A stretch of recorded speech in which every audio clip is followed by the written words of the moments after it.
Hello friends, आज हम एक ऐसे टॉपिक पे डिस्कस करने वाले हैं जो कि अ, मतलब थोड़ा सा ज्योतिष से हटके होगा, लेकिन इसमें ज्योतिष भी है। ठीक है ना। हम जानना चाहते हैं कि ये यूनिवर्स जो क्रिएट हुआ और हम ये जो लाइफ देख रहे हैं दुनिया में, ये सारा मैटर देख रहे हैं, ये सब क्या है। और हमें जो लाइफ में मिलता है, दुख हो या सुख हो, वो सब क्यों मिलता है। ठीक है ना। मैं ये एक दो वीडियो सीरीज बनाऊंगा जिसमें सारा मैं ट्राई करूंगा, जो नॉलेज मेरे पास है, जो मेरे गुरु से मुझे मिला है, और कुछ हद तक जो मैं वेदर्स से पढ़ा हूँ, तो वो सब मैं आपको बताऊंगा। तो मैं इसको दो पार्ट में डिवाइड करूंगा। एक तो साइंटिफिक पार्ट जो कि आज के साइंस हमें बताता है, और दूसरा हमें जो वेदस से या फिर अब हमारे उपनिषदों से मिलता है। ठीक है ना। मैं इन दोनों के नॉलेज को आपको बताऊंगा। तो पहले हम देखते हैं कि यूनिवर्स कैसे क्रिएट हुआ। क्योंकि हमें लाइफ में जो भी मिलता है, हम रेमेडीज के पीछे भागते हैं कि हमें क्या रेमेडीज करनी चाहिए जिससे कि हमारी लाइफ जो जो है वो बहुत अच्छी हो जाए। ठीक है ना। हम इसके पीछे भागते हैं, लेकिन इससे पहले हमें ये देखना पड़ेगा कि एनर्जी क्या है हमें। क्योंकि इस दुनिया में जो भी है वो एनर्जी है। हम अगर हमारे अंदर अगर अच्छी एनर्जी है, पॉजिटिव थॉट्स हैं, तो वो पॉजिटिव थॉट्स लाइफ में क्रिएट होती है पॉजिटिव थिंग्स में। अगर नेगेटिव एनर्जी हमारे चारों तरफ है, डार्क एनर्जी है, तो हम नेगेटिव थॉट्स हमारे माइंड में आते हैं, और जिसके चलते हमारा एनवायरनमेंट जो है या फिर रियलिटी नेगेटिव बन जाती है, और फिर हमें दुख होता है। ठीक है। तो हमें इन सब चीजों से पहले ये जानना है कि यूनिवर्स कैसे क्रिएट हुआ, वो क्या एनर्जी थी जिससे यूनिवर्स क्रिएट हुआ। ठीक है। अगर हम साइंस को माने तो साइंस अभी तक इस पहली को सुलझा नहीं पाया कि ये यूनिवर्स कैसे बना। तो साइंस बोलता है कि बिग बैंग के थ्रू बना। तो ये बिग बैंग क्या था? बिग बैंग ये था कि जो सारी एनर्जी है, ऊर्जा जो है, वो एक सिंगुलैरिटी में था, यानी एक पॉइंट में डेंसली, मतलब डेंसली एक जगह पे कलेक्ट होके था। और कुछ उसमें हरकत हुई या कुछ उसमें एक्सप्लोजन, या फिर कुछ साइंटिस्ट इसको एक्सपेंशन भी बोलते हैं। और उस एक्सपेंशन या एक्सप्लोजन के चलते इस मैप में आप देख सकते हो, इस फोटो में आप देख सकते हो कि एक सिंगुलैरिटी थी, एक पॉइंट था, और एक एक्सपेंशन हुआ, एक्सप्लोजन हुआ, जिसके चलते ग्रेविटी, और जो ग्रेविटी एक टाइप का फोर्स है, उसी तरह स्पेस टाइम भी क्रिएट हुआ। ठीक है। तो पहले एक सिंगुलर पॉइंट था, जिसके बाद एक्सप्लोजन हुआ, एक्सपेंशन हुआ, और फोर्सेस, डिफरेंट फोर्सेस जो यूनिवर्स में है वो सब पैदा हुए। स्पेस टाइम भी इसमें फॉर्म हुआ। और साइंस से बोलता है कि इससे एनर्जी पैदा हुई, एक जो एनर्जी मतलब एक पॉइंट में था कन्फाइन होके, वो एक्सप्लोजन के बाद मैटर में कन्वर्ट हो गया। ठीक है। और ये मैटर में आप जानते हो कि मैटर में मास होता है। तो साइंस फिर मैटर के पीछे पड़ा, मैटर को उसने बहुत टुकड़े किए। ठीक है ना। जैसे कि आप कोई भी चीज को छोटे छोटे टुकड़ों में कन्वर्ट करोगे तो उसका जो जिस चीज से वो बना है उसका पता चलता है। तो जैसे फॉर एग्जांपल आप एक मिट्टी के बर्तन को अगर टुकड़े टुकड़े करोगे, तो उससे क्ले निकलेगा, यानी मिट्टी निकलेगी। तो मिट्टी उसका वो है, मतलब स्टार्टिंग पॉइंट है। लेकिन मिट्टी को भी अगर आप तोड़ोगे, तो तोड़ते तोड़ते क्या मिलता है हम उसमें डिस्कस करते हैं। तो साइंस से बोलता है कि अगर मैटर को आप तोड़ोगे, तो वो एटम्स में एटम से बनता है मॉलिक्यूल्स, और उसके स्ट्रक्चर से मैटर बनता है। एटम्स को तोड़ोगे तो वो प्रोटॉन्स, न्यूट्रॉन्स और इलेक्ट्रॉन्स में कन्वर्ट होता है। ठीक है। फिर साइंस ने क्या किया, इन जो छोटे पदार्थ हैं, पार्टिकल्स हैं, प्रोटॉन्स, न्यूट्रॉन्स, इलेक्ट्रॉन्स, इनको भी और तोड़ा। ठीक है। तो उनको पता चला कि प्रोटॉन और न्यूट्रॉन्स जो है वो 3 क्वार्क्स से बने हुए हैं। ठीक है। साइंस यहाँ तक पहुंच गई टुकड़े टुकड़े करके कि क्वार्क्स जो है वो कुछ नहीं है, स्ट्रिंग्स है या फिर वाइब्रेशंस है। ठीक है। तो मैटर, तो साइंस बोल रहा है कि बिग बैंग के क्या हुआ कि मैटर एनर्जी पहले एक्सप्लोजन के थ्रू मैटर में कन्वर्ट हुआ, और मैटर जो है वो धीरे धीरे कूल हुआ।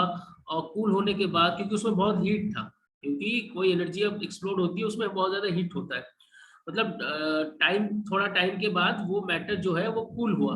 कूल होने के बाद स्टार्स, प्लैनेट्स, ये सब बने। ठीक है।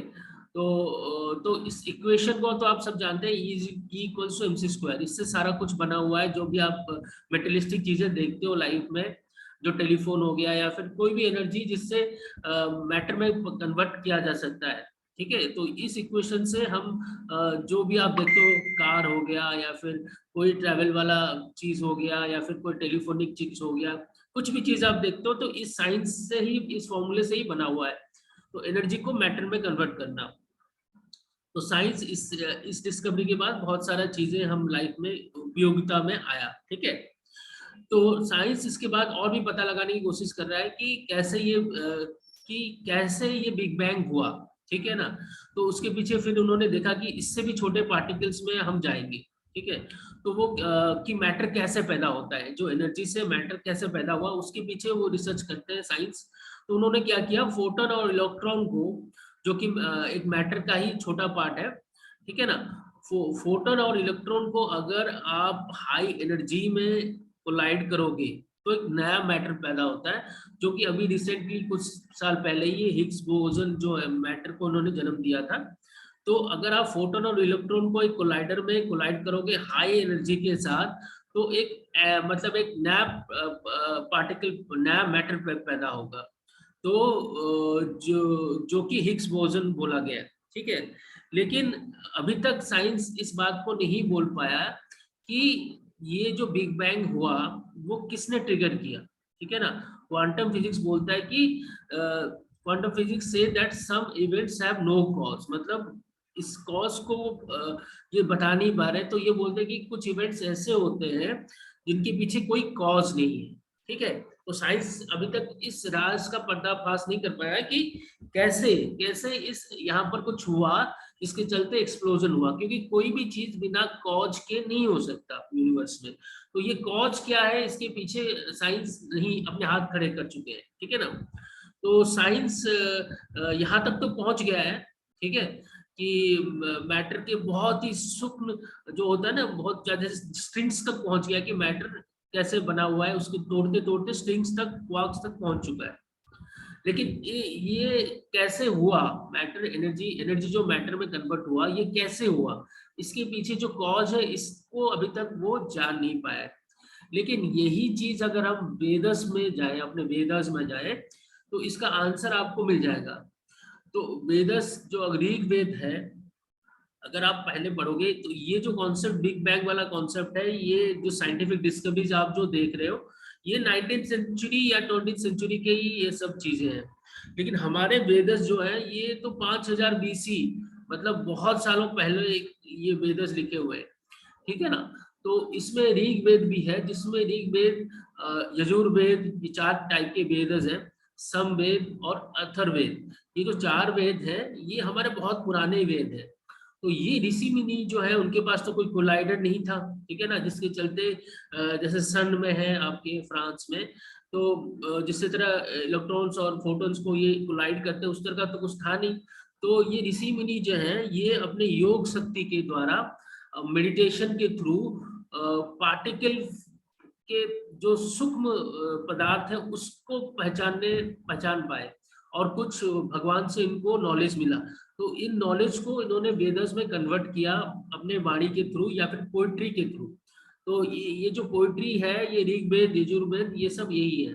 ठीक है, अगर इनको अगर आप डिवाइड करोगे तो ये 4 प्रकार के बनेंगे, जैसे उपनिषद हो गए, संहिता हो गए, ब्राह्मण हो गए। तो ये 4 प्रकार में फिर डिवाइड कर सकते हो इनको, इन वेदस को।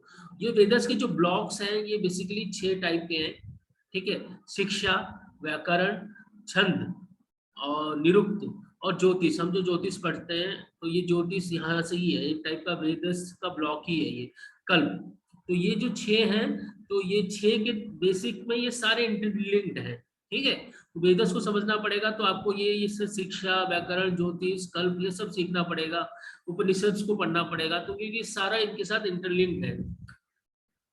तो मैं आपको एक ऋग्वेद का एक श्लोक यहाँ पर लिखा हुआ है, ये बहुत ही ये इसमें जो छंद यूज किया गया थोड़ा डिफिकल्ट है, तो इसका जो मीनिंग है, मैं इसका मीनिंग आपको समझा देता हूँ। तो ये ऋग्वेद जो जब बना था, ये बहुत बहुत ही पहले बना था।